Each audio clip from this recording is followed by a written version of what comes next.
generation of legends. We are here for you. Aggressively pursuing victory over injury. Learn more at andrewsportsmedicine.com. And knocked down again. That was Christian Miller. It's time for the Miller's Edge with four-time SEC champion and two-time national champion Christian Miller. Once again with Christian Miller taking him down. Here is college football playoff national champion Christian Miller on Tide 100.9 and 12:30 a.m. WTBC.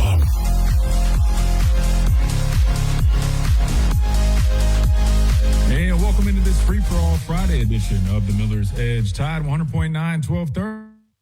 WTBC. Hope you guys are doing well. Ready to talk some football. I feel like that's the case, Chase. I feel like we got a whole bunch of people lined up. As soon as I hit go live, numbers just flashed up on the screen. Everybody wants to talk about something. I wonder what that something might be. I guess we did have something happen yesterday in Tuscaloosa that everybody was looking forward to. I think we had a scrimmage yesterday, Chase.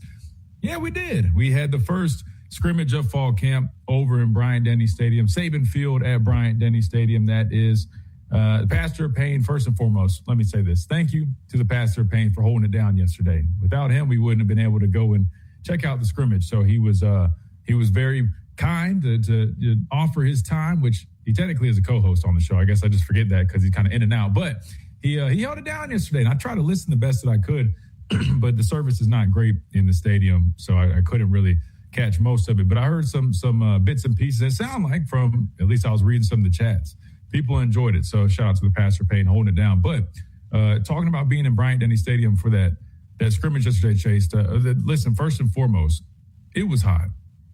It was very hot. It was, I don't even know what the temp was. At first when I got there, I was like, you know what? It's actually not too bad. It felt like there was a breeze. I was down like on the gate near the sideline when I first got there. Maybe that's what it was because, they got these state-of-the-art fans that are just blowing all this air for these guys, trying to keep them cool. You got cold towels, all the things, rolling out to try to keep those guys, I guess, in favorable temps while they're out there running around. But as soon as I moved up, a little bit further up in the bleachers to see a little bit better. I don't know if it was the angle or what, man, but that sun was beating, Chase. It was beating. But regardless, you got to catch a good scrimmage yesterday. Scrimmage number one, you always are anticipating that, not knowing exactly what to expect, right? I mean, there's so many question marks, especially with this football team, very young football team, a lot of new faces wanting to see where things are currently, right? Last time we got to see them in Bryant-Denny Stadium like that. Well, I guess they practiced over there a couple of days ago, but you get the point. In a setting like that was pretty much A-Day. So getting to go out there was great. And I feel like I walked away with a number of impressions. Again, you guys know how I am. Always going to be respectful, right? I'm not going to be the guy that comes on here that's like, hey, I went to the scrimmage. This guy was 10 for 15 with this, that, and the third. I'll just kind of give you some overall impressions of kind of what I thought, because I know that's what all you guys are waiting to hear. You guys were in the chat yesterday like, go. We want to get your opinion on it. I put out the tweet yesterday just like the Alabama's defensive line, put the stock up emoji. Everybody's like freaking out about it. So I get it. You guys really want to talk about it. And that's what we're going to do on today's show. But again, I'll kind of just give my overall impressions. Can't go too much in detail out of respect. But I will say this, Chase, at this point, it's so crazy to me, man. There's so many like nuggets and intel and word coming out of the scrimmage, even like 5 minutes after it ended with others in attendance. So what I do like to do is we'll go off of that, because if it's already out there, it's already out there. Kind of go off of what's out there already, and we'll kind of weave in and out kind of my impressions, what other people are saying, and I'll kind of chime in and all that stuff. And you guys know how we rock and roll, so that's what we're going to do here on the show. Now, I know you guys are definitely eager to hear my thoughts, but we will start with Coach DeBoer's press conference following the scrimmage yesterday, right? Because, of course, we didn't get to play that on the show yesterday, so I feel like it's only right that we start with that, Chase. I know people are going to be eager, but just bear with me, right? We got to play it, hear from the head man. And then once we listen to that, I'll offer my overall impressions, talk about kind of what went down, all that good stuff, and I guess answer as many questions to the best that I can that you guys have, because I know there's a bunch of people lined up in the chat wanting to talk about that. So that's what we got on the schedule. Pastor Payne mentioned that he will be back on today. I know he wanted to talk about it a little bit. I've talked to him since, kind of giving him some of my thoughts. So I think he wanted to just jump back on here today for a little bit in that first hour, so we might hear from him. But after we finish up with all this talk and breakdown and all that good stuff, of course, we want to welcome you guys in on the conversation. 205-342-9904. We'd love to take your phone calls. Free for all Friday, so we're pretty much wide open the whole way. Of course, join us on our streams if you guys prefer to watch the show. Come hang out with us. It's always fun to get you guys in the chat. You can hang out with everybody else in here. You can leave your questions, comments, and concerns. We'll do our best to address them. And it's overall a good time. So make sure you guys check us out on YouTube at The Miller's Edge, on X at The Miller's Edge, and at Christian MILLR, my last name with no E, and on the Tide 100.9 Facebook page. All right. That being said, Chase, let's do this. We'll take an early timeout. That way we can go ahead and get this press conference rolling. And then we'll listen to Coach DeBoer. I'll offer my thoughts on scrimmage number 1 because there's a lot to break down. There's a lot to talk about. And we got plenty of time to do it. So that's what we're going to do. But before we hit this timeout, let me remind you about our friends over at Lamprella Law Education Advocacy. Shout out to Adam. He also was holding it down for us yesterday. Him and Brandon Clear, both those guys did a great job with Pastor Payne yesterday. Big shout out to Lamprella Law. If you guys find yourself in any situation where there's a criminal situation, right, academic misconduct, NIL, you name it, you need some representation, make sure you guys check out Lamprella Law Education Advocacy. If you're an Alabama fan, they're definitely going to take care of you. They're already going to do it regardless because they have the best prices that you can find for representation. But if you're an Alabama fan, Adam himself has said it. He's got you covered. So check them out. Lamprello-law.com is the website. Schedule yourself a free consultation. But not only do they have representation, they've also got services for high school, college, and graduate students, whether that's career, academic planning, subject matter mastery, exam and test taking preparation. The list goes on. There's not pretty much anything they can't do at Lamprella Law Education and Advocacy. So make sure you guys check them out today. Lamprello-law.com. That's Lamprella Law, the official representation here on the Miller's Edge. That said, we're going to hit our first time out. When we come back, we hear from head coach Kalen DeBoer detailing what went down in yesterday's scrimmage number 1. After that, get my thoughts on it right here. Tide 100.9, 1230 WTBC. Quick timeout. Don't go anywhere. Stop by on Skyland Boulevard. Mercedes-Benz of Tuscaloosa. For those who know the difference. Mercedes-of-Tuscaloosa.com. Mercedes-of-Tuscaloosa.com. Tide 100.9 Tuscaloosa weather. Here's your Tuscaloosa and West Alabama forecast. The heat is on. The triple-digit temperatures are going to remain with us all the way through Wednesday of next week. We have a heat advisory up through at least tomorrow evening. More than likely, that'll get extended. Daytime temperatures between 100 and 104. Nighttime lows in the upper 70s. Lots of sunshine each day. And only a small chance of a pop-up shower or storm each afternoon here through Monday. Richard DeWetting of the Weather Channel for Town Square Media, Tuscaloosa. It's 90 degrees in Tuscaloosa. Never miss a moment of the action. Download the free Tide 100.9 app today.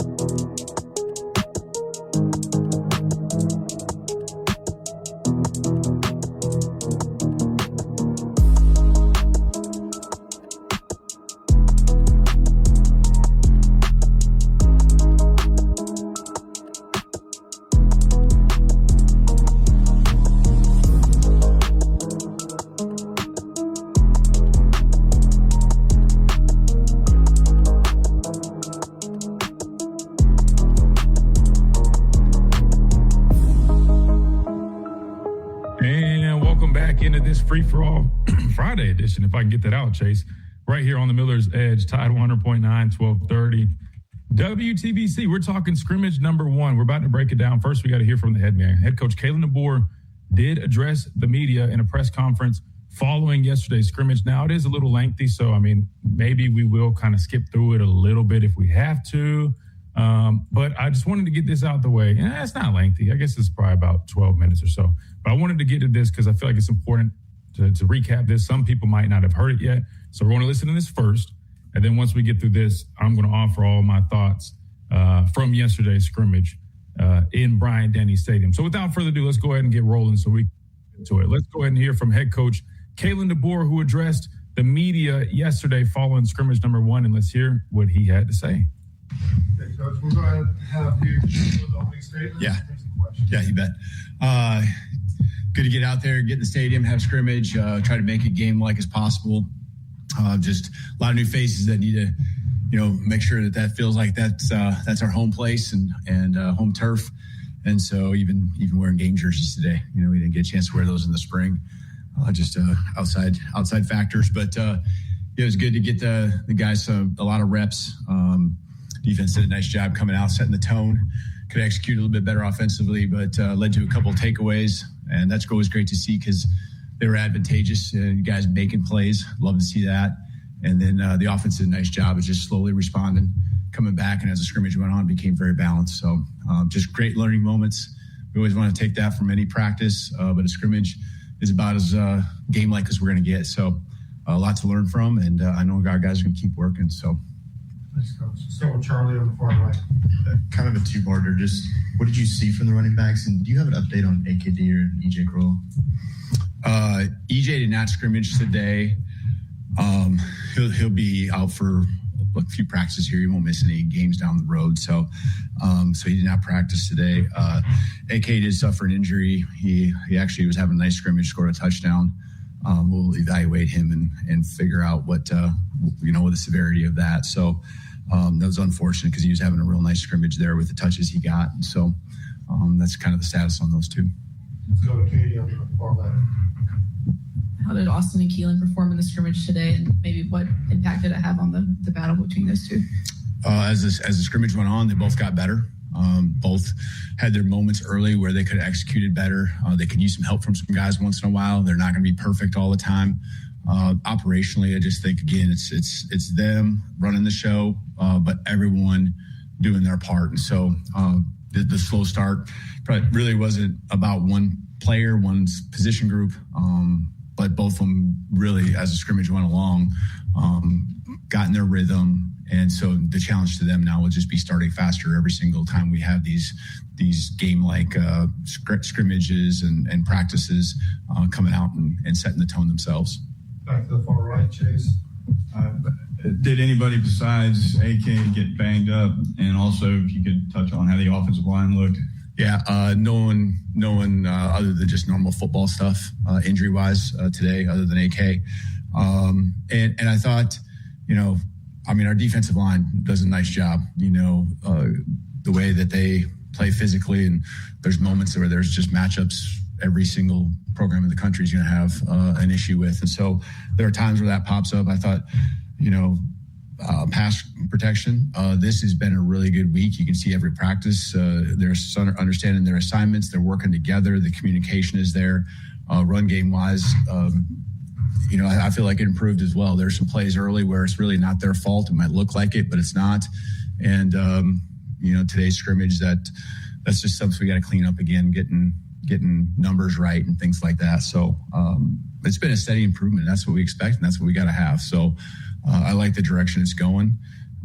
There's been, for the most part, with the ones, a consistency with who's in the rotation, who's getting the snaps, and that's really important. So our twos certainly, got to find the rhythm. There's less continuity there. We've got some young guys that are taking a lot of snaps.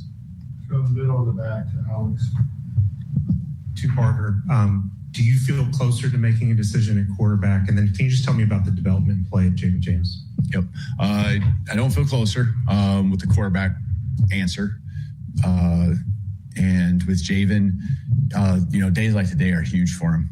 And it's making sure, just for everyone, right? It's about stacking play after play after play after play. And so I think he's done that more consistently throughout practice and fall camp. And, I think he can become a complete player. And so, just getting better. He doesn't have glaring strengths, glaring weaknesses. He's just a solid player that's getting better in all facets of his game. And so he's working at it. You can see the commitment he has with some of his just habits, things that are important to him that can help him be his best. That's what we ask of all of our guys, but that's certainly something you see him really growing and understanding how that can impact his play when he gets on the football field. Let's go to Colin on the right. Hey, Kayla, can you break down what you saw from inside linebacker? Kind of how much did you see in terms of rotation between the guys in the unit next to maybe Yeah, sometimes from my vantage point, trying to run the whole show and don't see all the little details, trying to make sure manage everything with each sideline, talking to and running the show there. I do think a guy like I'm speaking more about the week of practice, probably not so much about this scrimmage. A guy like Luke Metz being able to run sideline to sideline. He's a guy I'd make a note of, just like the way he plays every snap as a young guy. He's getting better and better, as you'd expect. You got your guys that, again, around him, Caleb Caleb's Woodson's been consistent, brings a lot of energy and, just has a lot of game experience. And so other guys that have, again, Abdul, Sanders, and he's come along all week. QB Reese, takes a lot of snaps. He's always going to be in the right place and doing his job and bringing energy as well. So guys are consistent. It's not a group that, as a group that obviously there's some names that we got to replace from last year's team. But it's a group that I think is consistently, performed. The communication starts with them. They're doing a good job there as well. So Michael, second row. In terms of the offensive line, what do you see from the cohesion of that group with new faces, new coaching? Where's that coming together now at this point in camp? Yeah. The cohesion, I guess, one is communication and then being on the same page. And then I think they're taking it upon themselves, with what they do in the meeting room, just the extra work that they're putting in. They understand, that there's a lot of eyes on them and a lot of focuses on them as far as, what our team can be. And so they're owning it, accepting it, and, continuing to improve every single day. Definitely not there yet. And it's going to be something where every day you're just trying to, take those steps. Probably, there's things that they do really well. Like there's stuff that we can go out there and we can execute with those guys and feel really good about. Today, I think there's, a little bit of focus of trying to do that so you can get a rhythm going, but also, when you have live moments like we have today, and there's not many live days. I mean, there's half a dozen or so practices where we go full pads. Got to take advantage of the things that you can't see when you're not live and letting them go do their thing there. So some of the situations, there's less reps that they've had. You can see the execution or lack of execution isn't quite there yet. But that's why we practice. And, this is practice 8.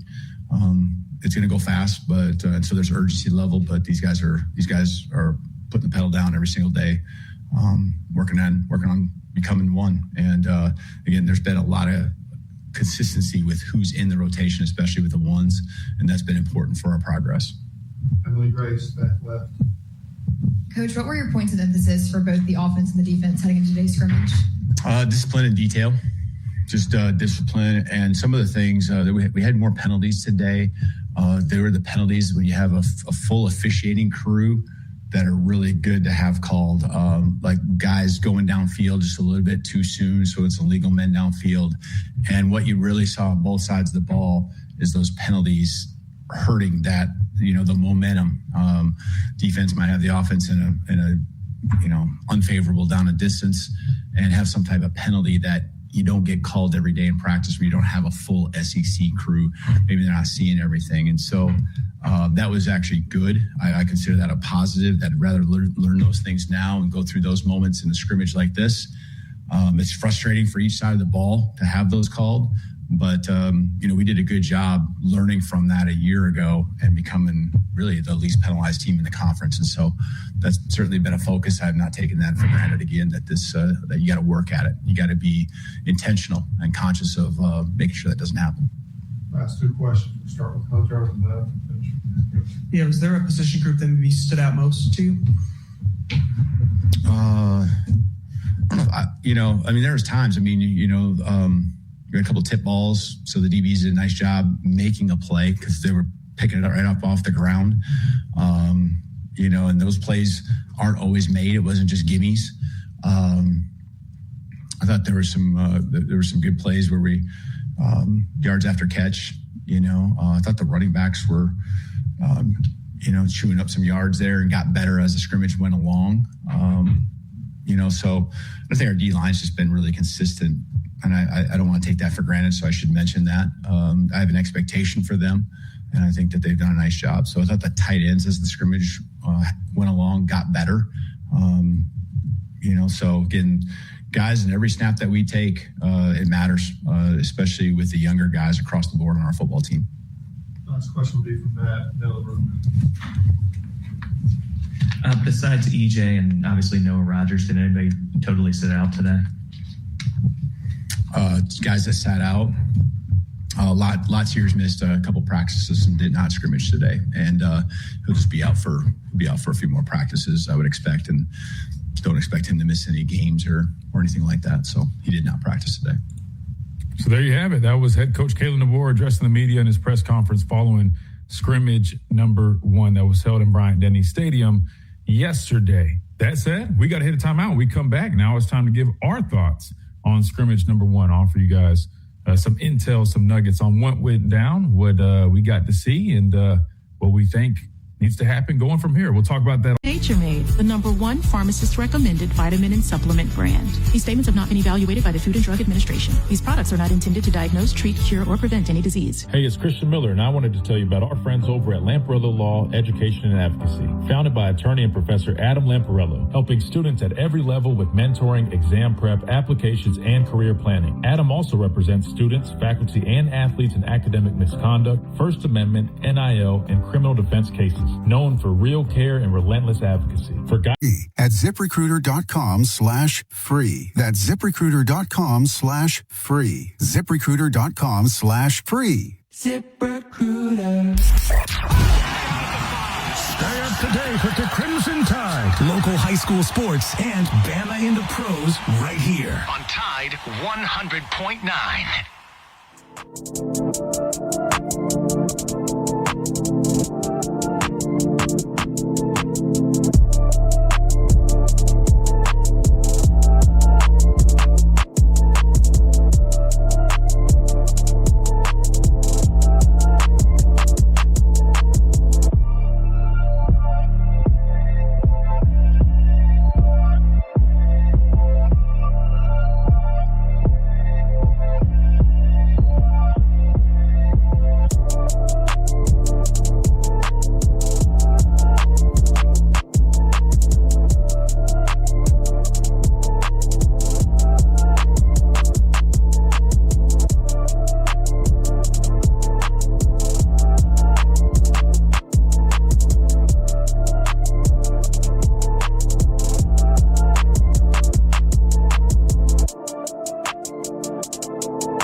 Edition of the Miller's Edge, Tide 100.9, 1230 WTBC. We're going to recap scrimmage number 1. Now we just heard from head coach Kalen DeBoer in his press conference following scrimmage number 1. Now it's our time to talk about it, Chase, right? Because I feel like everybody wants to know, hey, what happened? What happened? Now, again, we got to do it a certain way where we're not saying too much, right? But, of course, there's so many nuggets and intel out there. We kind of can just piggyback really off of what's already been said. So maybe we'll just kind of do that and just kind of see where the conversation goes. Of course, if you guys have any specific questions, which I see they're all rolling in the chat, I'll try to hit on those as well. But first and foremost, let's start here, Chase. Let's start with the quarterbacks because I feel like everybody wants to talk about the quarterbacks. I'll say this, and piggybacking off of what Coach DeBoer said, both of them definitely had a little bit of a slow start, right? You know, it took them a little bit to get rolling, probably a few series in once they finally started to kind of smoothly operate and have a little bit of a chance. Because, I mean, the defensive line, the defense in general, I mean, they got off to one heck of a start, right? I mean, it was just disruption. You saw guys flying around, guys getting knocked back, playing on the other side of the line of scrimmage, the energy, the intensity. I mean, from the first snap, the defense played pretty much like lights out, right? And I think a lot of people were somewhat expecting it to be a little bit favorable towards the defense. At least I was, because if you know how this whole thing goes with fall camp, typically the offense is going to be a step behind, right? So let me preface by saying that. Normally the offense is going to be a little bit behind in fall camp. You know, it was like this last year. Probably will be like this year. Last year, scrimmage number 1, defense was all over the offense. Scrimmage number 2, a lot more balance. Offense had a better understanding of the install, more plays installed. They probably feel like they had something to prove, given how scrimmage 1 went. Hopefully that's the case with this fall camp as well, because that is one of my observations right now. The offense is further behind, number 1, but 2, they've got a little ways to go. They definitely got a ways to go, especially compared to this Alabama defense, which we'll talk about here in a second. But the quarterbacks, both guys I thought got better as it went on. Both guys had their fair share of, mistakes like you would expect, a couple turnovers here and there. But both guys also responded the right way, I thought. But there was one thing that really stood out to me that was kind of the differentiating factor between the two. And it's really just the same thing, Chase, that we've seen, that we've addressed, that we've talked about. When you talk about these two players, it's, both of them are really good players. They have some similarities, but they clearly have differences. And I feel like those differences just continue to show up. On one hand, you got Austin Mack, who, responds the right way. Sometimes it feels like the consistency might be there a little bit, even though, I definitely think he needs to be more consistent. But the point is that experience kind of shows in certain situations, if that makes sense. But with Keelan, it's the same deal that we've been talking about, right? It's just the plays that he's able to make, those flash plays, those plays where there's not really anything there, but he finds a way to make something happen. You just keep seeing a little bit more out of him, right? And it's no different than the spring and really kind of what we've already been thinking about these two guys. They just keep showing up. And that was kind of why I made the point. And speaking of some of the struggles, right, offensively, is, when you look at it, it's kind of it's an interesting debate you have, because it's like, on one hand, if you're having these struggles offensively, typically you would think you would want the quote unquote older, more experienced quarterback, because he could help kind of mitigate some of those weaknesses that are surrounding him, right? You feel a little bit more, maybe he's a little more trustworthy because he knows a little bit more, has a slight better command, right? But then on the other hand, I was mentioning this a few weeks ago, knowing Keelan Russell's escapability, knowing his athleticism, his ability to improvise, even though he might be a little bit more green than the other guy, and sometimes that worries you with some of the weaknesses around him, it also is a little bit of not even a little bit, it also is an advantage because it helps you get out of some of those situations when things fall apart. A la Jalen Milroe several years ago. Offensive line struggled. He was able to use his legs and athleticism to make things happen, right? Blake Sims, my quarterback in 2014, very similar deal, right? They have a little bit of another layer to their game. And Austin Mack is a really good athlete. Don't get it twisted. But Keelan's legs and his athleticism, I think that's really what separates them. Both guys throw the ball and can spin it really well. Keelan had a back shoulder throw that was like, it was, I'm talking about, I don't even know how he put it in this window. It was basically a fade from the slot, more or less. And literally, there was, it was such a tight window. I was like, man, that was definitely a risky throw, but definitely was a hell of a play. Great execution by both guys. That said, I just feel like the athleticism on his behalf, whether it's improvised or you're talking about zone read. I know people keep saying RPO. Remember, RPO just means run pass option. Zone read, you can have zone read principles in RPO, but just remember, zone read is something different. That's like the quarterback design run where he's reading, right? Whether he's going to give it or pull it.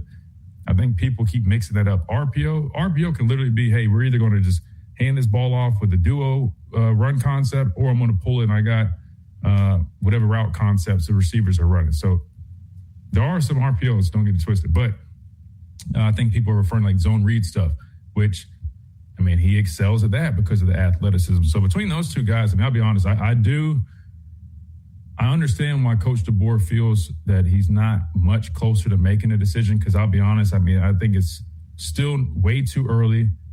I don't think either one really makes you just feel that much more comfortable playing one over the other just yet. I think that is true. I know some people were just saying, oh, he's just saying that. I believe him, just giving off of, kind of what I saw.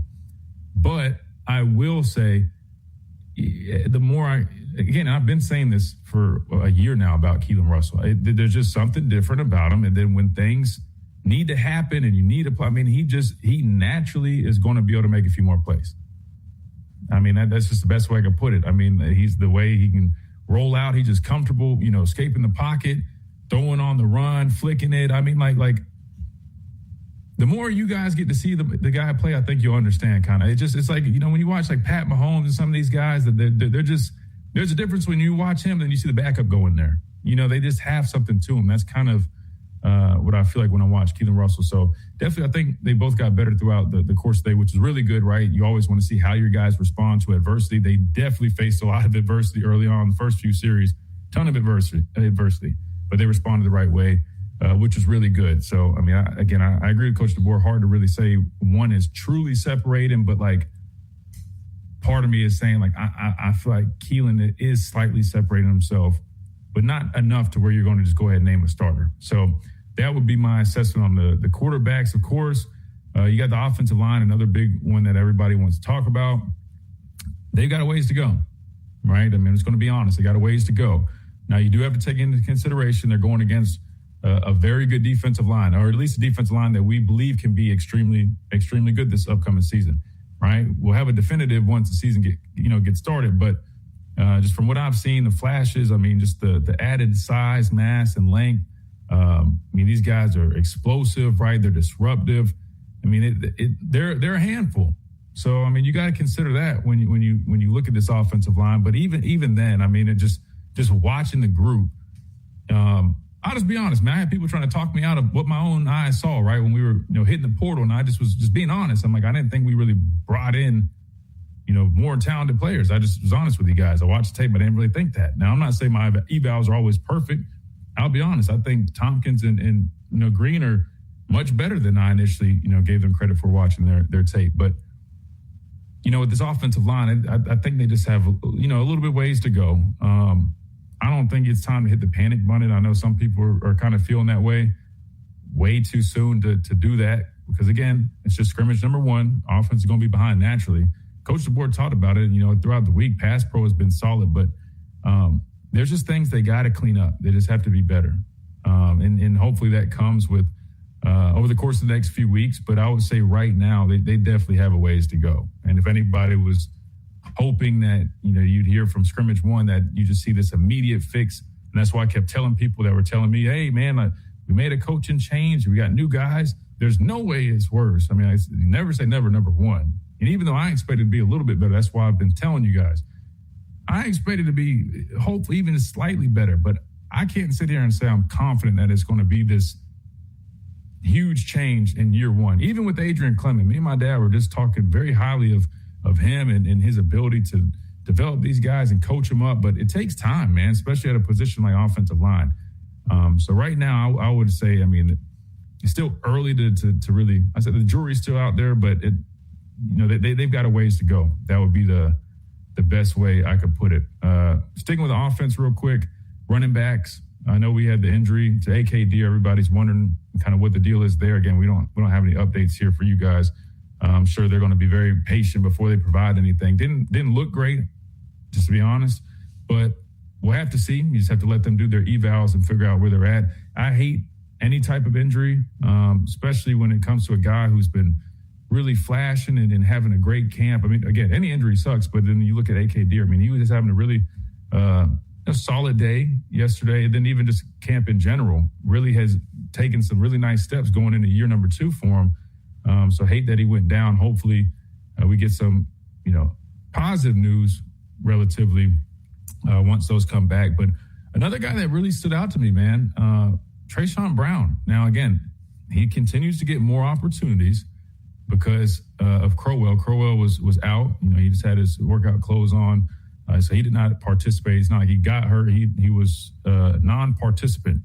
So naturally, they're going to give other carries and opportunities to other guys. And, Trayshawn Brown is one of those guys that continues to benefit from these extra opportunities because every time he gets in there, he makes the most of it. And if you're a football player and you're trying to prove yourself and you're kind of, climbing the ladder, you have to be a Trayshawn Brown, which, he is, from the spring, to fall camp right now.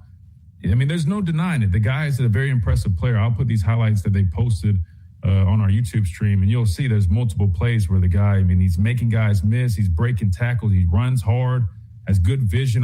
He's very impressive for a young running back, which I mean, I'll be honest with you. I mean, the more opportunities that they continue to give him, I would not be shocked if he finds his way on the football field this season. Again, I fully expect E.J. Crowell to get, plenty of opportunities once he's finally healthy. But if the path is opening up for Trayshawn Brown, if I'm an Alabama fan, I would not be too mad about that, because for a guy as young as he is, I mean, he's flashing a lot. He really is. And I was really impressed with what I got to see out of him. And a number of guys, again, I mean, have had solid camps, but those are guys that just kind of come to mind just immediately yesterday. And then last but not least, we hit the receivers real quick before we hit this timeout. I guess we got to throw the tight ends in there. They're brief, like Coach DeBoer. I think they got a little bit better as the scrimmage went on. Josh Ford, you can definitely see the physicality out of him. A couple guys had some nice catches. I mean, overall, I think it was a decent day for them, but to me, nothing really like flashed anything crazy. Good to see Danny Lewis back. But then to the wide receivers, because we got to hit a timeout. Ryan Coleman-Williams, man, I feel like his confidence is definitely back. I mean, you can just see it in him. Again, he had that really nice back shoulder touchdown that he caught from Keelan Russell. And I'm really excited for him this year. I truly believe he's going to be back on track and hopefully have a really big season. I know how important that is for this wide receiver room, because we don't really have a whole lot of depth if you really think about it. You lose Noah Rodgers. Rico Scott, very much involved. Definitely a very solid day. I mean, Derek Meadows, you see him involved a lot. Those guys getting a lot of reps, especially with Latzia Brooks, who's out. We all know what he can do. So we're just waiting for him to get back. But outside of those guys, and Sedarian Morgan, can't forget about him. Definitely doing some really good stuff, which is great. But when you play in an offense where you'll see 11 personnel, right? You're going to have a number of wide receivers out there. You're going to be rotating. So, I feel like outside of like those top 4 or 5 guys, that's where really the question marks start to happen. But overall, I would say those guys have made nice strides, made some nice plays. And I think the wide receiver room is definitely having a solid camp. And I'm good with where they're at. I just think you just got to keep having more guys step up, get opportunities. And, of course, once they get back fully healthy in that room, I think you'll see even more out of that position. So, overall, again, offense is behind right now. But I will say that's a little bit expected. Just hopefully they can make some strides over the next few weeks, because it will be important, especially up front. I think offensive line, that would be my biggest takeaway from yesterday is that the offensive line, they've got a ways to go, and they've got to get better, because we've preached this for years now, right? It's just how football works. Doesn't matter who you have as a trigger man if you don't have the guys up front, right? If you have guys running for their lives, you can't get, good push up front. You can't run the football effectively. It leads to a whole bunch of problems. And you guys saw that last year. You understand why we preached that for so many years on the show. And just hopefully they can find some solutions pretty quickly, because if not, I mean, I hate to say it like this, but you could see some very similar issues that you saw last year, which would not be great. So hopefully that can get cleaned up. We got to hit a timeout. When we come back, we got to talk some defense. We'll do that while we recap scrimmage number 1 right here.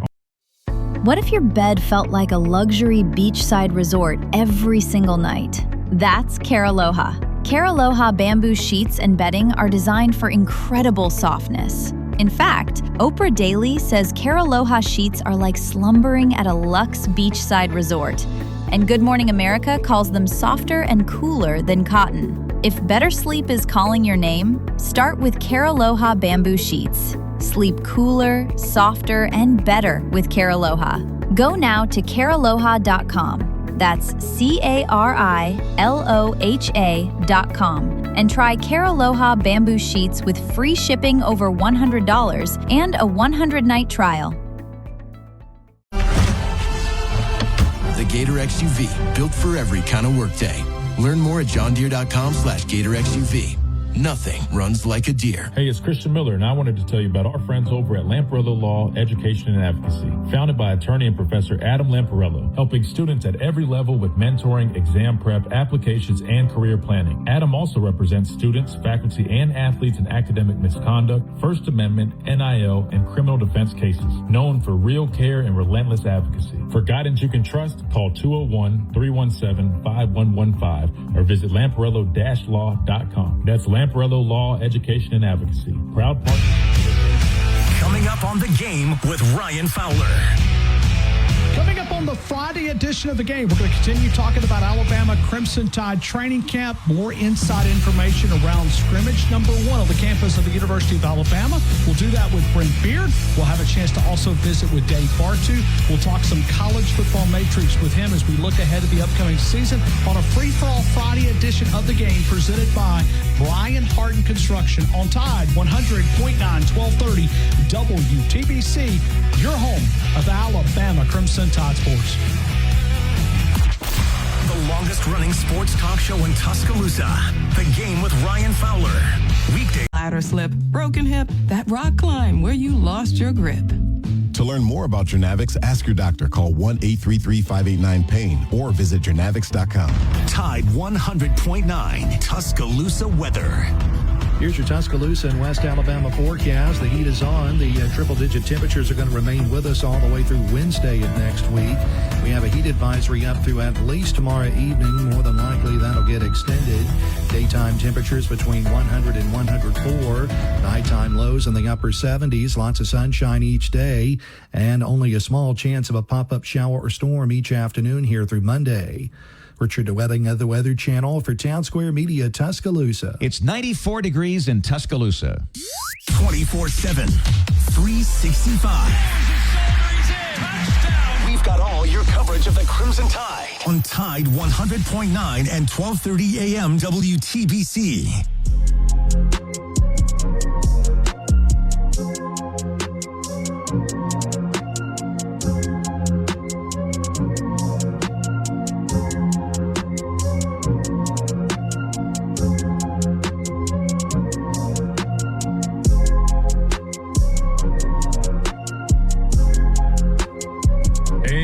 Welcome back into this free-for-all Friday edition of the Miller's Edge, Tide 100.9, 1230 WTBC. We're breaking down scrimmage number 1. Now, we only got like 5 minutes here. We were supposed to hit the defense, so I'll try to do my best. And then if we have some leftover when we come back, we'll definitely hit on those points at that time. All right, starting with the defense line, we've already talked a good bit about them, but just to kind of reiterate, they definitely they look the part, man. You can definitely see the bigger, more mass, the length, all that. It shows up.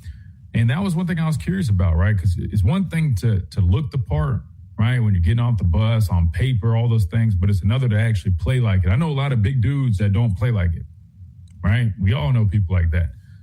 These guys, they play like it. And I would point out, the transfer defensive linemen, to me, they just continue to flash. They're a handful. They're hard to block. Both because of I would say Terrence Green now too, with like maybe the transformation. Even him, the way he moves, like for being a bigger guy, he moves really well. And I pointed it out on that clip when they were doing get-offs, right? He was beating Devin Tompkins in the get-off drill, right? The dude explodes off the rock, and that's what we saw yesterday. And he was causing fits for that offensive line. He was disruptive. Same thing with Devin Tompkins. And you can see, early downs, he can kick out and play in that C gap, right?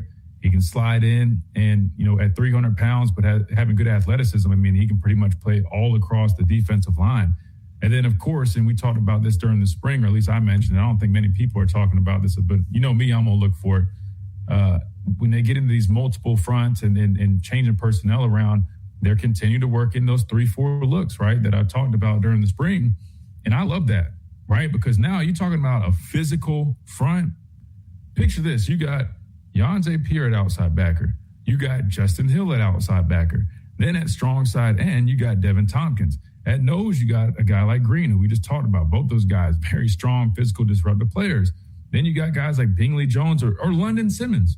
Think about having those 5 guys up there. Now, again, when you're in a 3-4, the outside backers can move. Sometimes they walk out in the apex. Sometimes it's really more of a 4 down. But you get the point, right? When it's 3 down and you have 2 outside backers setting the edge, that's one hell of a way to put some mass up front and athleticism, right? A great combination with all those guys. Those looks to me, man, I think for early downs, hopefully we continue to see that, especially when you're thinking about Alabama lining up against a team like Georgia in 12 and 13 personnel.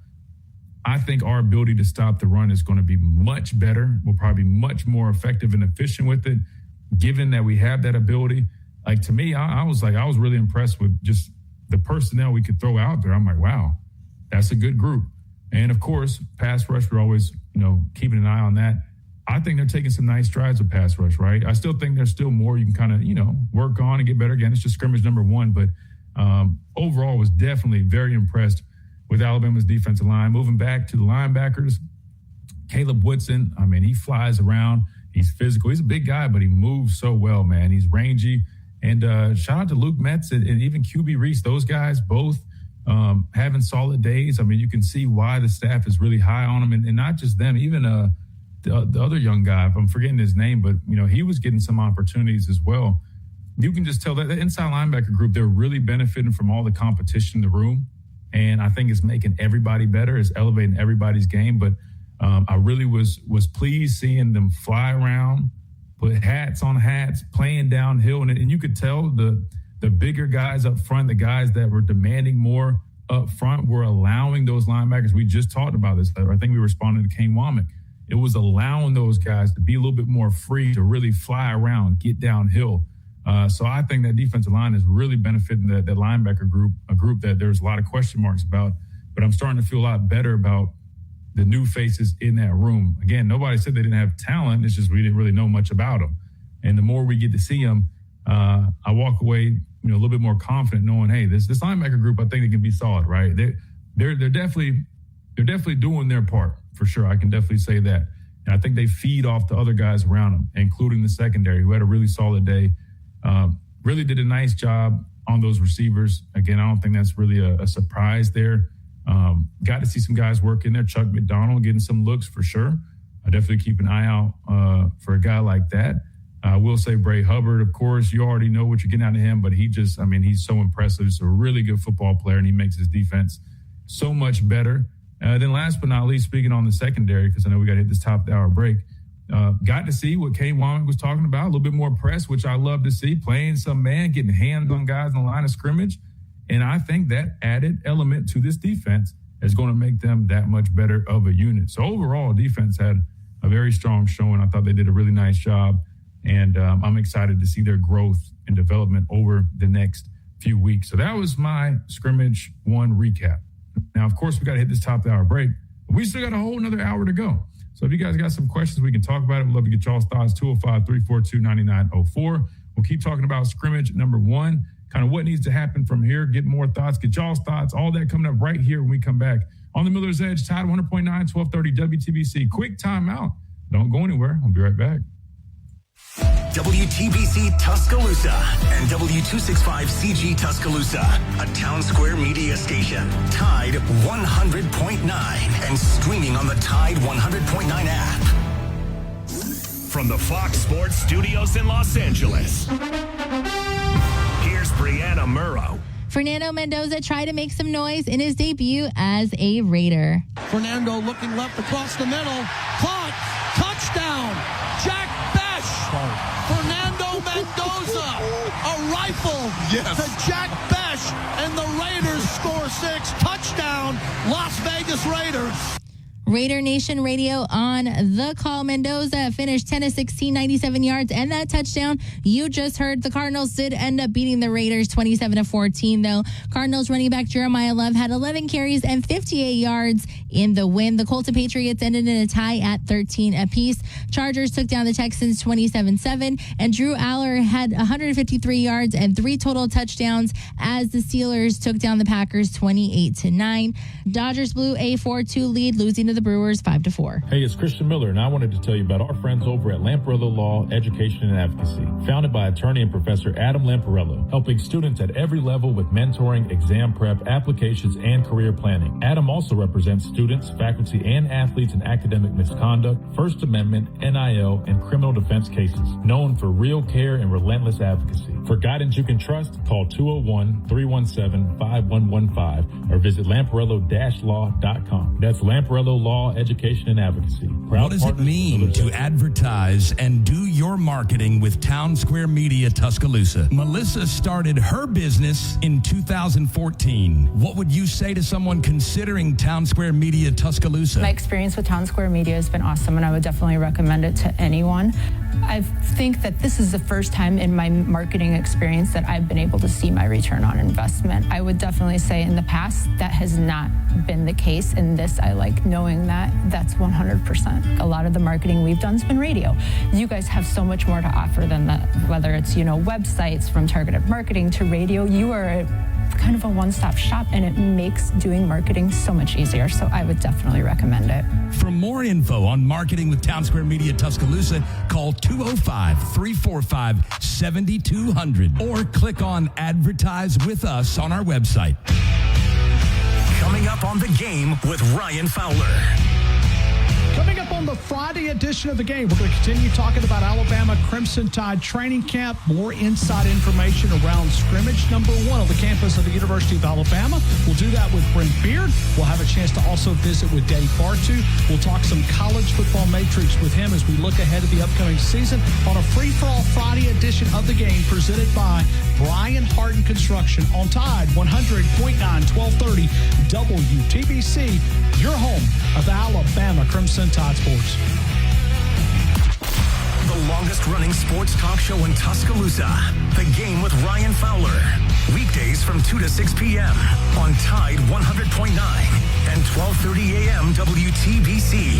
And streaming worldwide on the free Tide app. And knocked down again. That was Christian Miller. It's time for the Miller's Edge with 4-time SEC champion and 2-time national champion Christian Miller. Once again with Christian Miller taking him down. Here is college football playoff national champion Christian Miller on Tide 100.9 and 1230 a.m. WTBC.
Back into this free-for-all Friday edition of the Miller's Edge, Tide 100.9, 1230 WTBC. We're talking scrimmage number 1 took place yesterday in Bryant-Denny Stadium, and we're talking about it now. We heard from head coach Kalen DeBoer in his press conference now. We are discussing it, I guess, from our point of view, right? I got to attend the scrimmage. Shout out to the Pastor Payne. He took over and led the ship while I was up there, and I appreciate him doing it. Ended up being a great day, Chase. I'm not going to lie to you. It was a great day. I appreciate y'all handling everything on this end because I got to go to the scrimmage, got to go check out Two Dimes and all the new renovations that they've done. I don't know if you guys have been there, but my brother does the handles all the event stuff and in terms of getting the acts and stuff together. And of course, he's the head DJ, right? But so I talk about the changes that they've made. Again, free plug because they're like family over there, but just know, they also are a great spot to go watch games. So it's going to be incredible. You guys definitely should check it out. And then went and got a bite to eat over at the Sanctuary, which was my first time stopping by there. And the food was incredible, Chase. I don't know if you've ever ate at the Sanctuary, but I got the pork belly tacos. That's what was recommended to me. Then I also got the steak as well. I had to post it on my Instagram story because it was like, I had to let the camera eat first. It was a great looking meal. But anyway, food was amazing. So shout out to the Sanctuary again. You guys check them out. Really good food if you guys haven't tried. It's kind of, and then the location is right off of kind of near that bridge going down 15th Street, but it's like an old church that was converted into a place, and it's really cool. The aesthetic's cool. Great place, man. So go check them out. All right. That being said, let's see. Maybe should we hit some? So here's some chats, I guess. If you guys want to call and roll up on the phone lines, 205-342-9904. We can hit some of these chats. We'll start with this one from Joey Williams. Again, we got the highlights pulled up on the stream. So if you guys are listening via radio, you want to watch and hang out on the streams at the Miller's Edge, where you can find us always encourage you guys to do that, especially on YouTube. Join the family over there. Road to 10K. All right. Joey says, question, how is the mindset? Really good question. It's a really good question. Defensively, I think the mindset is exactly where it needs to be. From the first whistle, I mean, hell, to all the end, I mean, the energy and the fire that those guys play with, the sideline itself is live. Guys are flying around. Defensively, man, I would give it an A+, right? I would give the intensity and the mindset, that mentality that they played with, even the guys that weren't in the game, the coaching staff, getting everybody fired. I would give them an A+ on the defensive side. However, the offensive side, I want to see more guys step up, man. I would challenge those guys personally, like especially when you're facing adversity, right? Like they did early on. I would challenge those guys, man. We got to have people that are not okay with that. And maybe there was some of that I just didn't see, but I'm just telling you, there's a difference when I'm defense on the far side and I'm hearing all the screaming, yelling, and guys fired up. And granted, they had every right to be the way they're playing. But I would imagine even when things weren't going well, you still going to hear, you know what I mean? Like the energy was just different on that sideline, which, to be honest, it was like that last year, right? I mean, Kane, I'll be honest, Kane, Freddie Roach, for sure, like those guys, like they have that edge to them. And I feel like it reflects on the unit. I don't know if I was really seeing or hearing all that from the offensive side, right? And I hate to say it like that because I'm trying not to go into all these details. I'm not trying to put them on blast. I'm just being honest. It's my honest take. So I would challenge, number one, the players, right? And it's, it kind of, leads into my dad's point when he was asking about who are the leaders. And we talked about, offense is kind of tough because you don't really have a bunch of older players on that side of the football. They're really young. So I think part of it makes sense. But at some point, you got to have somebody that's like that fire starter, right? And when things aren't going right, and the reason it concerned me is because when I think of last season, when we had struggles, that was a common theme where it was just like I didn't always see like the fire or somebody going and letting into somebody. And for us, and again, I'm not trying to do the whole, well, with us, it was, but I'm just saying, from my experiences, right? And I played on some really good teams. That was one thing. I mean, again, you guys saw Ruben come on the show, and we laughed about the clip of him trying to break up Deontay Thompson and Ronnie Harrison. I mean, they're literally about to like swing on each other on the sideline, and we're winning, right? I mean, like, you just have to have people that don't accept certain things, right? And they demand it out of everybody else. So I think I would love to see a little bit more of that from the offensive side. I don't know who it needs to come from. I don't know if you got somebody up front on the offensive line, probably because there's so many new faces. I don't know. But I would just say if they find a way to have that same type of energy that the defense has, I think it would go a long way.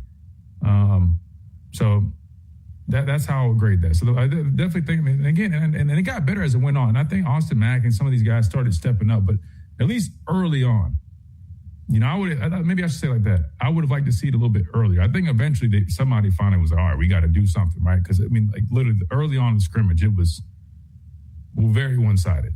But I would have liked to see that earlier, at least. I'll put it like that. And we got plenty of time, though. But somebody's got to step up, man. We need some leaders and some guys to say it. We're not accepting anything less than our standard. Let's see. Please tell me you see less 3-man fronts. So you're saying you want to see more even fronts, like just true 4-down? I was talking about this earlier. Personally, I like in early down situations when they get to those 3-4 looks, which is an odd front, right? You got 4 backers because you got 2 outside linebackers in the game. I want to see more of that. Now, if you're talking about getting to even fronts, more so like you're saying you don't want to see the odd fronts where they have like the wolf.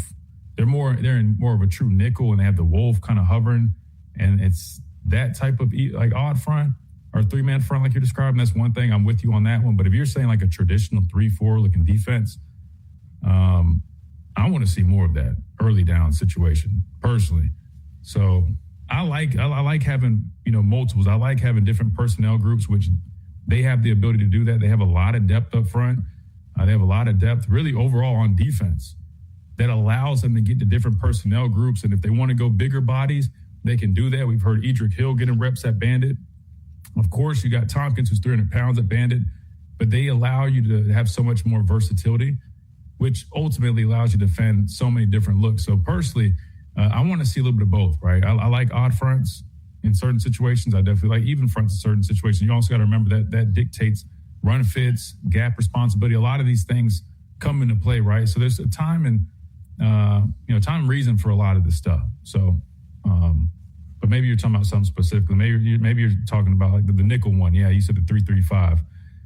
That's what I thought you were talking about. Yeah, when you're talking about 3-3-5 looks, I mean, again, there's a benefit to them. You got guys that can kind of come from different places. It's a little bit more of a disguise, right? You can throw things at an offense, and it's a little bit tougher for them to pick up on it. I think that's why they like hovering the wolf the way they do, because now you got this guy who's lined up in the B gap, but is he going to, crash and really plug that B gap? Is he working a stunt, right, with one of the nose or the tackles in there? I mean, like, there are some benefits to it, but I hear what you're saying. The 3-3-5 looks, I'm not as big on those as I am like just your traditional odd fronts like we talked about with the 3-4, but I totally get what you're saying. But the good news is they run multiple stuff, which is really good. Do you think E.J. Crowell will get playing time this year? Absolutely. I think it's really just going to be determined by his health. He battled injuries during the spring. He's battled injuries during fall camp. I mean, your best ability is availability. And so far, he hasn't been able to be very available, which is a part of it. It's part of the game. But the guys, I think part of it, too, is they're trying to be a little bit more cautious because they really expect him to contribute. So I would almost view it like that as well. Like, yeah, he might be out, but it's probably a little bit more on the precautionary side, meaning they know how important he is and anticipate him contributing. And that's why they're being a little bit more cautious with him. So without a doubt, I do think he gets playing time. But like I said earlier, Trayshawn Brown, I would not be shocked if he's also kind of, earning some snaps here or there. Maybe almost like a Kevin Riley from last year. You didn't really expect Kevin Riley to step in there, but because of injuries and opportunities present themselves, he steps in. Maybe you see a little bit of that with Trayshawn Brown. Excuse me. Let's see. Dre Jr. going to have a breakout season probably. Had a nice play. You guys saw it on the highlight. He had an interception in the game, or in the scrimmage, I should say. We all know, he's got it in his blood, right? His father was a heck of a football player here, but he's very instinctive. He's physical. I think he's definitely a guy that, if you didn't have all your returners from last year, he would probably be starting. But because you have the guys that we do have, probably a little bit more of a situation where you see him rotating in or working in certain packages.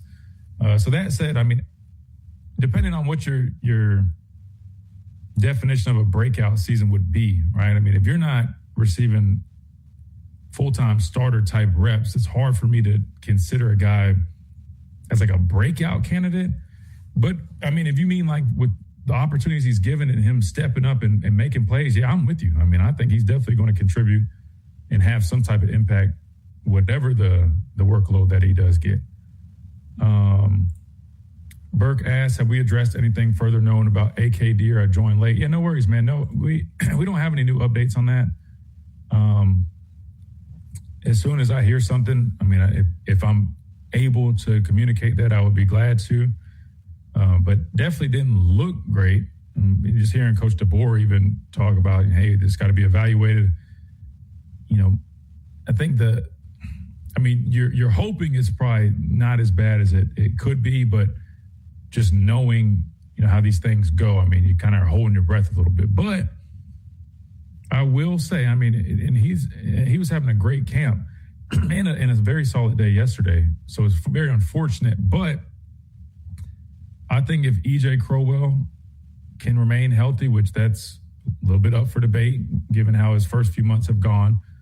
But if you get guys like Brown to step up, hopefully, Kevin Riley, Daniel Hill, keep working, keep improving.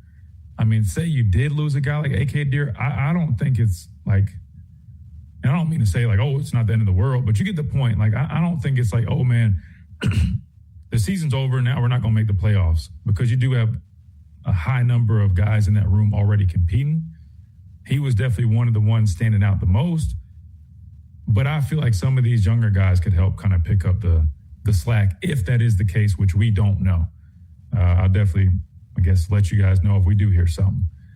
We got to hit a timeout, Chase. I'm sorry. I'm just rambling. That said, let's hit a timeout. When we come back, we can keep answering these questions. If you guys want to call in, please do. You can hear by my voice. I'm losing it a little bit. So anyway, we're going to keep talking scrimmage one. We'll answer y'all's questions. We'll go to y'all on the phone lines if you guys want to do that. All that coming up right here on the $5,000. Great atmosphere, outstanding customer service. Where they do that at? Bama Entertainment, where the odds are always in your favor. Take exit 45 off 2059, sponsored by Red. Hey, it's Christian Miller, and I wanted to tell you about our friends over at Lamparello Law, Education and Advocacy. Founded by attorney and Professor Adam Lamparello, helping students at every level with mentoring, exam prep, applications, and career planning. Adam also represents students, faculty, and athletes in academic misconduct, First Amendment, NIL, and criminal defense cases. Known for real care and relentless advocacy. If you've got a job and a dime, you ride. Stick with Tuscaloosa, Chrysler, Dodge, Jeep, Ram. Tuscaloosa, CDJR.com. Plus tax and tag, visit TuscaloosaCDJR.com. From our home base in Birmingham, Alabama, we are here treating patients from every generation across the United States and from around the world. We're here for the rookies and the dreamers trying to make a name for themselves. We are here for the achievers who are resilient and won't take no for an answer. We're here for the coaches, athletic trainers, and mentors. My fridge looks brand new. Your fridge looks amazing, Leslie. Sorry, I was being a little dramatic earlier.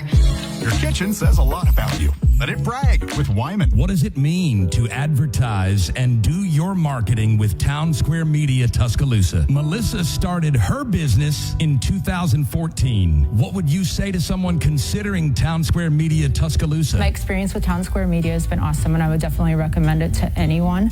I think that this is the first time in my marketing experience that I've been able to see my return on investment. I would definitely say in the past that has not been the case. In this, I like knowing that that's 100%. A lot of the marketing we've done has been radio.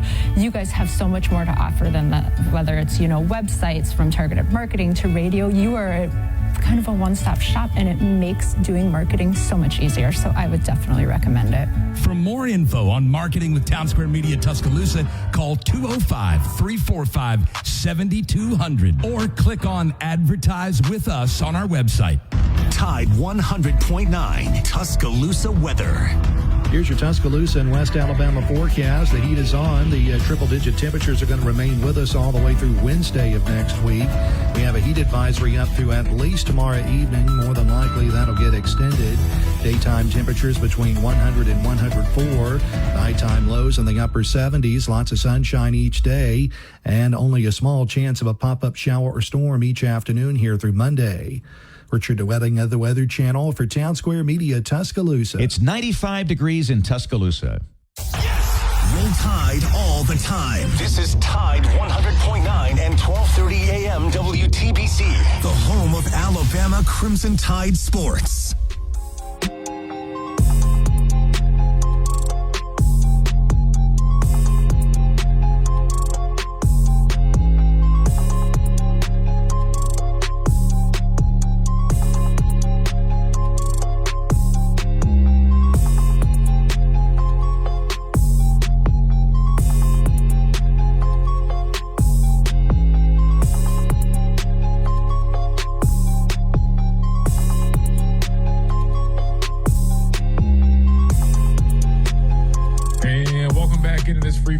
Friday edition of the Miller's Edge, Tide 100.9, 12:30 WTBC. We're breaking down scrimmage number 1 from yesterday.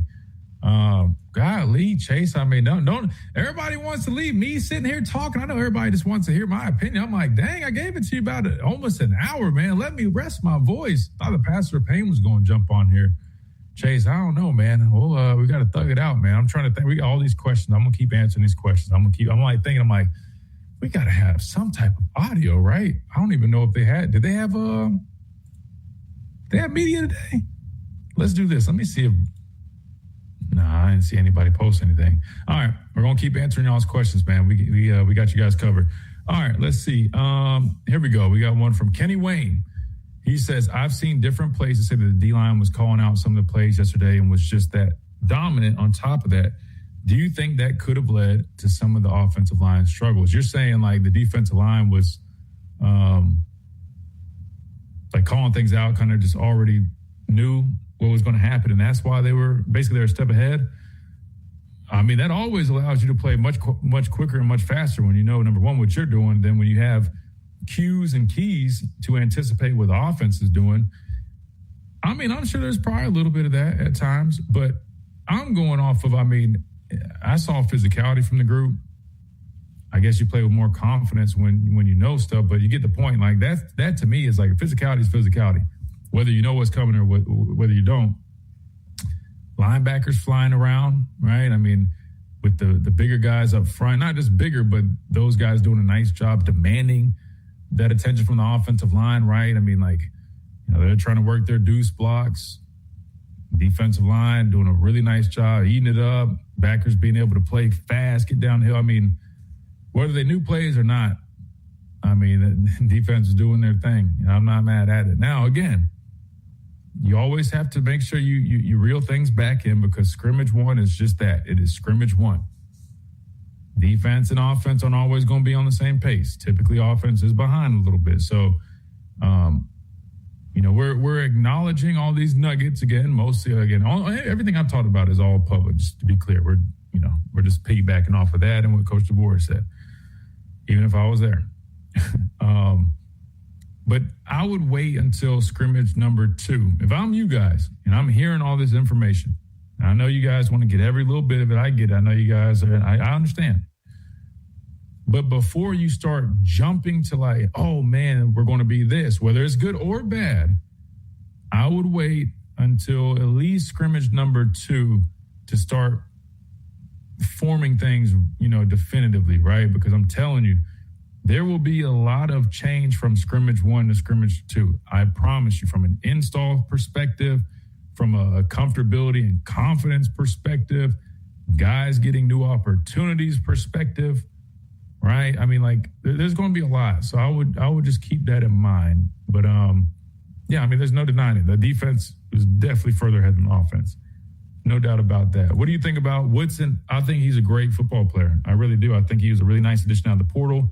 He's kind of been, since he got here, like the guy at linebacker has kind of really just been trying to determine who's going to play beside him. But he's got all these tools, man. When you turn on his tape from Virginia Tech, definitely were some things that, I could critique or say, okay, I got some questions about this or that. But the player that he's been since he's been here, I mean, I've been nothing short but impressed. Right? I mean, this the athlete that he is. I mean, he's got experience as a DB, but the dude is basically damn near like my height, like 6'3" and some change, I believe. 240, but can run like a deer. He plays with contact. He's physical, right? Like, whether he's plugging, whether he's, blitzing or just locating the football, right? I mean, he's playing with violent intentions, and I like that. I like it a lot. And then you throw in all those other factors. I think he's going to be a really good football player. Speaking of him, I mean, I think he just got named to the Buckets preseason watch list, right? So I'm expecting him to have a good year, especially given the opportunity that he has with this team in this defense. So really, really impressed with him. Impressed with Luke Metz, QB Reese. There's some really good competition going on in that linebacker spot, and I think all those guys are elevated because of it. Do you think we'll get some starters named after the second scrimmage? I don't know how they do it. I know Coach Saban didn't release a depth chart. Even like we'd have like game number 1, there'd still be no depth chart. I don't remember exactly if they release a full depth chart or if they just come out and name some starters, if that's what you mean. Like if they get asked a question, I think it just all depends. It's all determined on kind of where they feel like guys are. I mean, if you're just asking what my opinion is, that's hard for me to answer to the wife, if I'm being honest with you. I mean, if you're saying like specifically at the quarterback spot, the way it's trending right now, I would probably be a little shocked if they named a quarterback after the second scrimmage. Just going off of like where things were yesterday, I feel like you still need to kind of take your time with that spot. And I would like to really see the guys around them help them out more and play better before I ultimately make that decision personally. So we'll have to see. We'll definitely have to see. Let's see. I know we got a phone call and we're due for a break. So we'll do this. We'll hit one more question and we'll go to the phone lines because see we got Buck. Oh, Smitty. Oh, Smitty's on the phone line too. I'm sorry. I didn't even see that. Matter of fact, let's do this, Chase. Let's hit a timeout. We got Smitty and we got Buck on the phone lines. Let them talk a little bit so I can rest my voice so we continue to recap scrimmage number 1 right here on the Miller's Edge. Hey, if you're watching the streams, don't forget, hit that like button. It's completely free. It just helps us kind of get the channel in front of more eyes, which then gets more people in here, makes the chat even better. So make sure you guys hit that like button. And if you haven't already, subscribe. If you like this type of content, you want more of it, we're going to do breakdowns during the season. We'll get more guests on here, all that coming your way. So make sure you guys check us out on YouTube if you haven't already as well. All of it is completely free. Just come hang out. Join the Miller Mafia. Somebody came up with that yesterday. I kind of like it. Join the Miller Mafia, man. Hang out with us right here on the Miller's Edge, Tide 100.9, 1230. WTB. Information for long-lasting relief, so you can keep moving through it. Feel up to 12 hours of arthritis pain relief with one dose. Feel Aleve. Use as directed for minor arthritis pain. Hey, it's Christian Miller, and I want to tell you about our great friends over at Brian Harding Construction. Located in the heart of Tuscaloosa, Brian Harding Construction is woman-owned and strong as steel, a specialty manufacturing firm with expertise in structural steel fabrication, ASME code piping and vessels, CNC machine work, welding, laser cutting, pipe fitting, industrial maintenance, and crane rental. With a proven track record of over 30-plus years of experience, no one is better fit for the job. For an evaluation, contact Brian. Just go to US Mobile subreddit. Just search for US Mobile and make a decision for yourself. If you're ready, visit usmobile.com. Consumer Reports does not endorse products or services. Your front row seat to all things Alabama. Tide 100.9 and 1230 AM WTBC, the home of Alabama Crimson Tide sports.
Free-for-all Friday edition of the Miller's Edge, Tide 100.9, 1230 WTBC. We're breaking down scrimmage number 1. I'm going to let my voice rest just a little bit because we got Smitty on the phone lines. We got Buck on the phone lines. Let's hear you guys and get y'all's thoughts, comments, questions, and concerns. 205-342-9904. Smitty, welcome and good Friday to you. How's it going, good brother? It's good, man. It's good. I'm losing my voice a little bit, but it's all good, bro. Hey, here's the thing. Glad you're all right. Hey, drink that, that lemon with the honey and everything. You be good to go. Oh, yeah, absolutely. Yeah, and one thing, though, it's like, question I have, I don't know if you answered it, but I was waiting for you. Do you think there's a realistic chance Nick Brooks may pass Jamin James? For what you saw yesterday? I'll be honest with you, man. If you're talking about like one guy specifically, when you're trying to watch so many different things, I'll be honest with you. If I'm not like locked in on it, I don't want to sit here and tell you, oh, I think he's going to do this because I paid that close attention. But what I can say is I very much believe that, that's a battle there. I mean, they're leaning Jamin James, no doubt about it. But I wouldn't say that he's like 100% locked in. Does that make sense? Like there's definitely competition there. I think both guys probably need to be more consistent, but I think right now it's James' job to lose, but I don't think it's crazy to say that Nick Brooks has a chance, because I definitely think there could be a chance, but it's probably his job to lose. And Javen James, that is. Yeah, and I was keeping Trayshawn Brown in spring, and people know this in football. Same thing with Mal Waldrop. If you're hurt and you're not made, there's gonna be a younger guy in there waiting to take that spot, you know. And I hate to say it, like Mal Waldrop stepping up for everything I heard. I hate that Will Sanders got hurt, but the guy who's healthy is falling out. How can you go away from that, you know? Or even Trayshawn Brown. And it's funny because that's another 3-star that folks told me who couldn't play, for example, right? And he might be taking somebody's spot as a true freshman. And that's the competition I love. Now, offense, that is the gift of the curse of young guys, and especially people trying to fight for a spot. I just think one of the quarterbacks is going to have to start yelling at people if you win a job or not. Just got to get out there. Or maybe one of these young offensive linemen, maybe a Michael Carroll, that's in him to be like, hey, yell the offensive line because he is the most senior member who played. Or even Daniel Hill, who's a starter a lot last season. I just think someone has to take the bull by the horns in that regard. And just get going because, like you said about the defense, right? Look, you said how they were jumping around, flying around.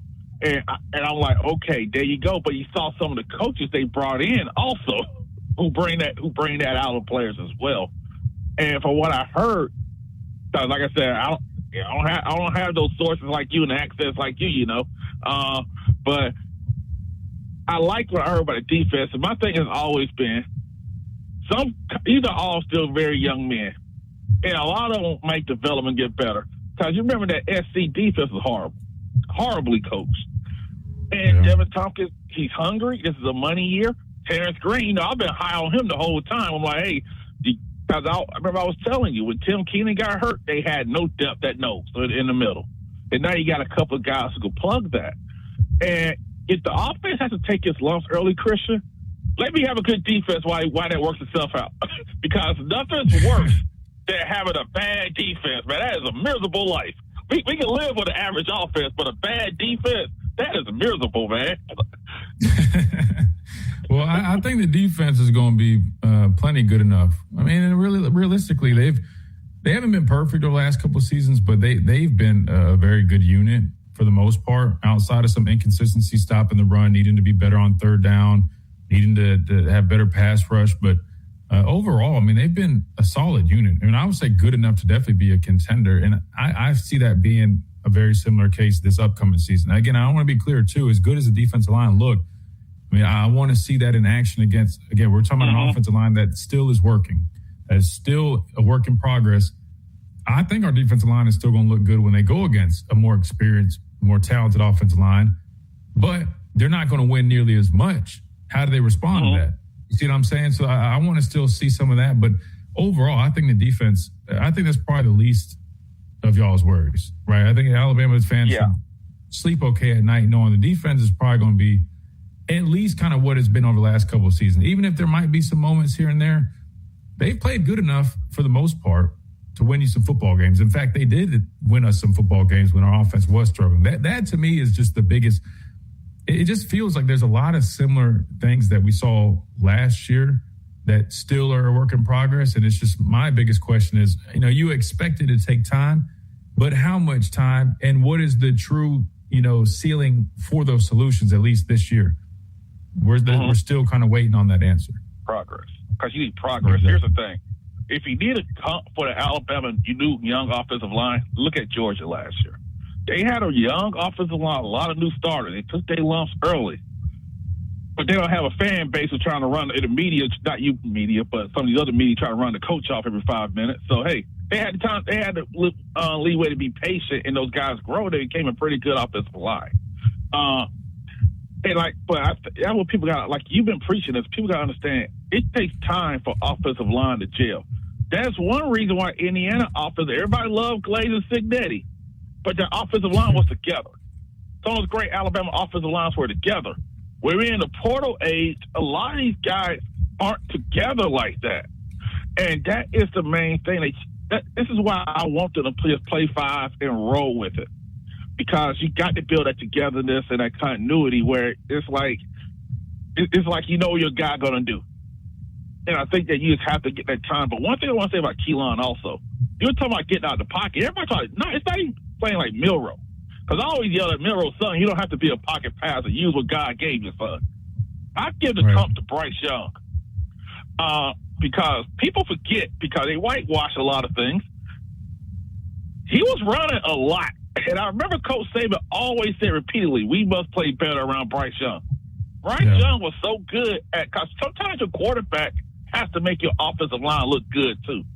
And like with Bryce, right, he got folks paying. Remember that Javion Cohen kid, the one who tried to get Nick Saban to pay for his girlfriend at law school?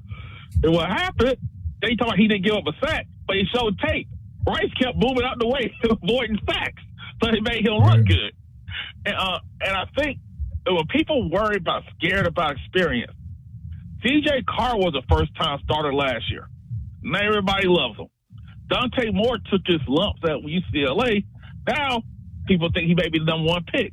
But Norris Sellers took his lumps. Marcel Reed, people love these quarterbacks.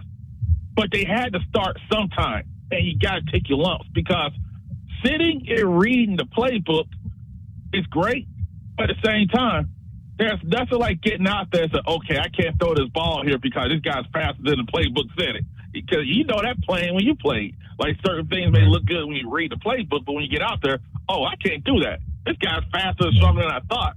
And I think sometimes with that, especially with all these new faces of offense, start the kid. Because that's how I look at it. And it's telling, in my opinion, that he hasn't named a starter yet. Because the past 2 seasons, he named a starter quickly.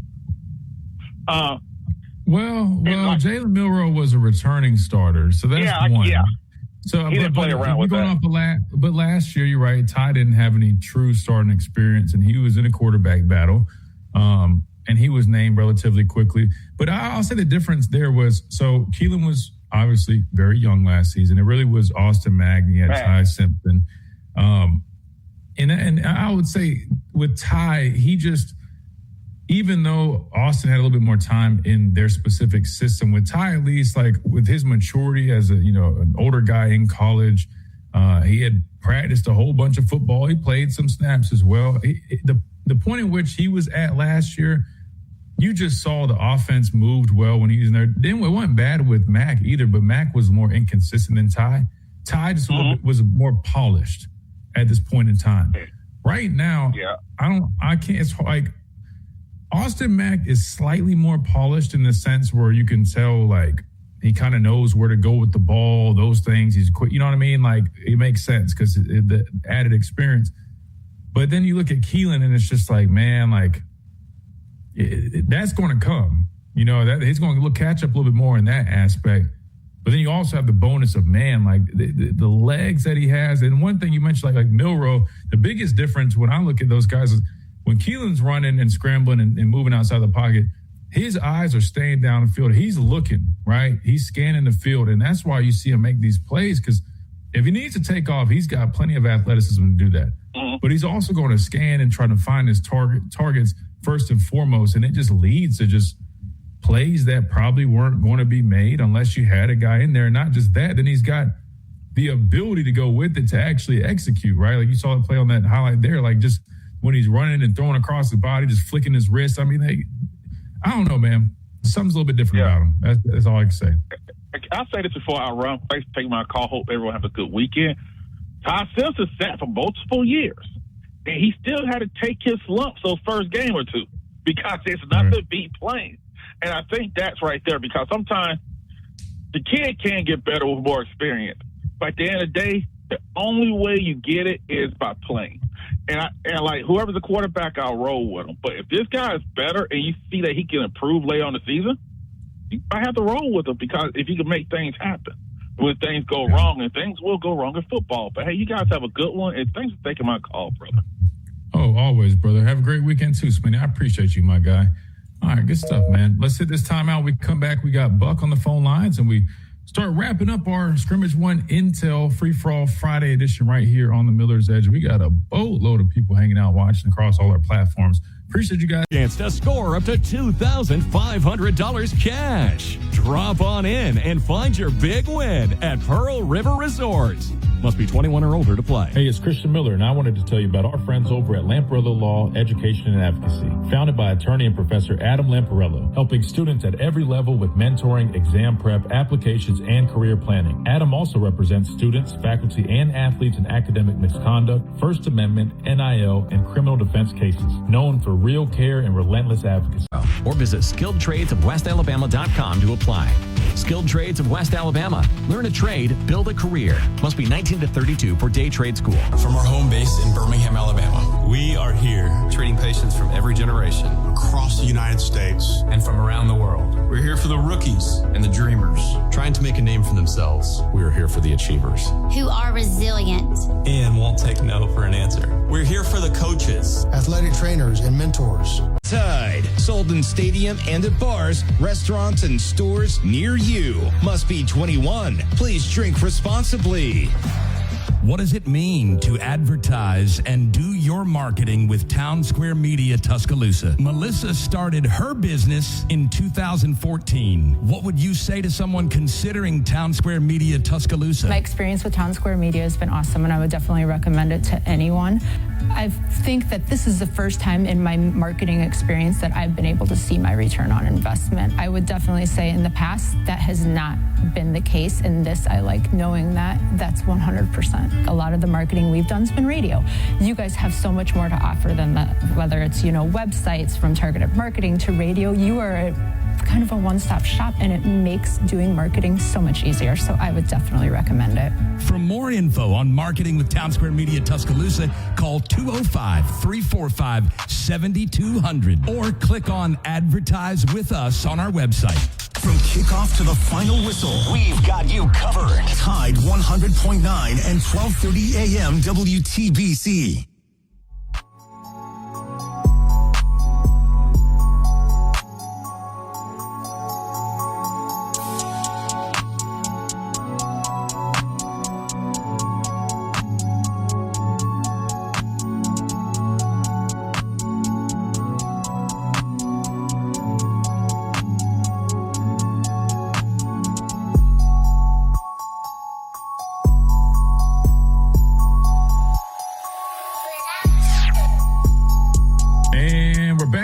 Free-for-all Friday edition of Miller's Edge, breaking down scrimmage number 1. Hey, real quick, shout out to our friends over at R&R Cigars. Football time is pretty much here. I know you got to get your victory cigar ready for Tennessee. That's a little bit ahead of us, but still, if you guys are looking for a place to go hang out, have a nice stick, a nice drink, over 150 bourbons right there, 2703 Gary Fitz Street. Check out R&R Cigars. They got a big old mansion wraparound porch. Great environment, great place to go hang out, talk sports, and just really enjoy this nice cigar, relax, and have a good time. So check them out if you haven't. And, of course, check out the website, rnrcigars.com, where you can use that code Miller's Edge. Get yourself 20% off. Great gift ideas as well. So make sure you guys do that if you haven't already. Code Miller's Edge, rnrcigars.com, the official cigar provider of Alabama football since 2014. We got Buck from Georgia up next. Buck, welcome in.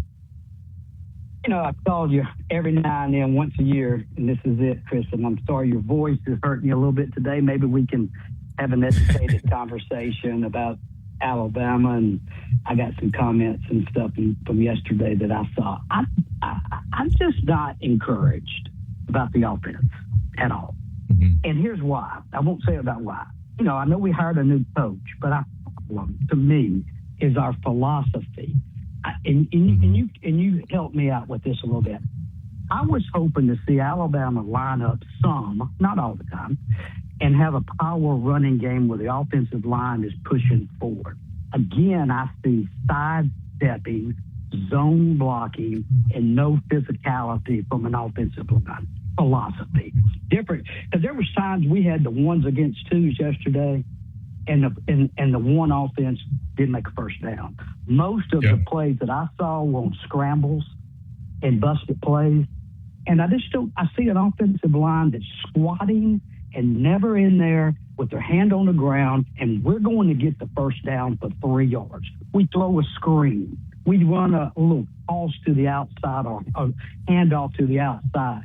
And I don't see any kind of physicality from that unit, which tells me we're going to be in the same boat. I know it's week one and new people, but if you're not coaching on the ground, go get the damn first down for 3 yards and quit doing cute shit, we're never going to win.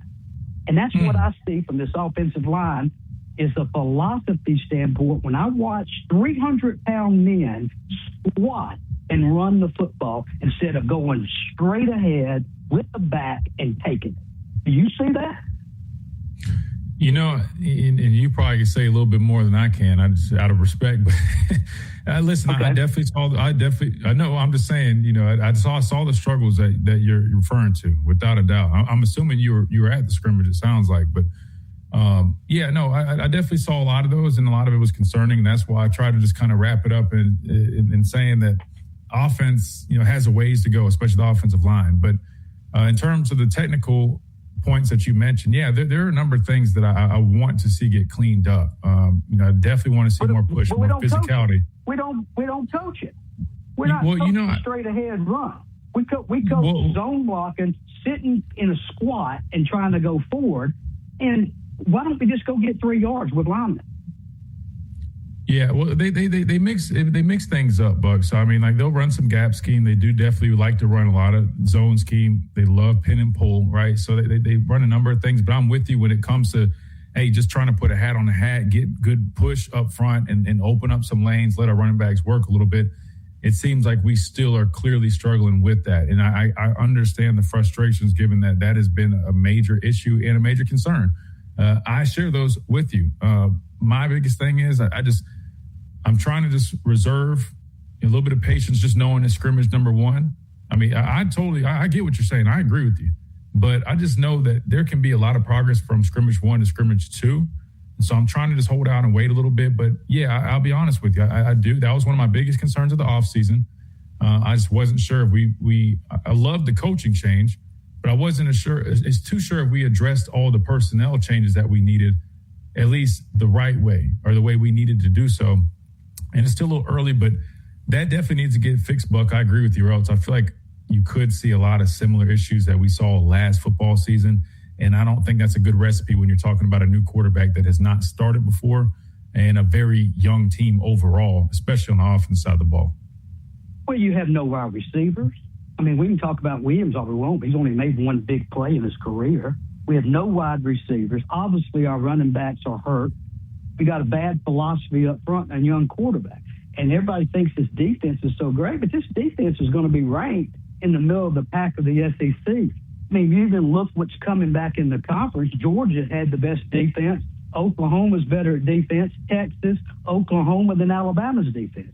So we're going to wear our own defense out again like we did last year because the offensive. If I was Georgia or anybody, I'm stacking the line, knowing that we can't run the football, overpower our offensive line, and go get the quarterback. And I did see a difference in the quarterback. I thought with Russell, we ran a little zone read because of his ability. But when Mac stood back there and threw the touchdown passes, he didn't have any pressure. He stood back there all day. And if nobody was open, he just took off scramble yards. There's no running game there. There's no coaching of a running game. I'm disappointed for scrimmage 1, but I'm disappointed because we aren't coaching different. We're not lining up and trying to run the football. We're trying to finesse it. And in this league, that's going to get you fired. Because Georgia is not going to sit up there and play finesse with us. Ole Miss doesn't stand up there and play finesse with you. Texas doesn't stay finesse. So we're not going to be able to run the football, and they're going to get a freshman quarterback or a non-starter. It's a recipe for disaster. Now, disaster is not a losing season, but a disaster through that November schedule and the disrespect that we show South Carolina and Florida State, just assuming we're going 5-0.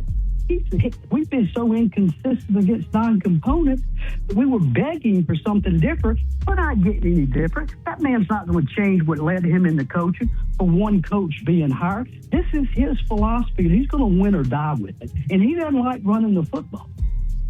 It's period. Man. If he wanted to run the football, he'd go straight ahead and get 3 yards from a first down instead of throwing a pass to a tight end. Wow. Listen, Buck, I can tell you one thing. I respect the heck out of your honesty, and you definitely know what you're talking about. There's no denying that. That's one heck of a way to wrap this free-for-all Friday up. Listen, I wish we could keep the back and forth going, but we do have to get out of here because we got another show coming up. But would love to have you call back maybe after scrimmage number 2 because you clearly you know your stuff, man. But, Buck, thank you so much for the phone call. Really good stuff. Thank you. Yes, sir. Roll Tide. Hey, man, that was one way to finish. All right, we got to wrap things up. That'll do it for us on this Free For All Friday edition. Hope you guys enjoyed Scrimmage 1 recap here on the show. We'll definitely be back on Monday, same time, same place, and we'll get back at it, right? Just like Alabama football is going to do, right? You had your scrimmage, you got to go to work and get back at it. We'll do that Monday with you guys right here on the Miller's Edge. Tide 100.9, 1230. WTBC. Hope you guys have a blessed weekend, and we'll see you guys then.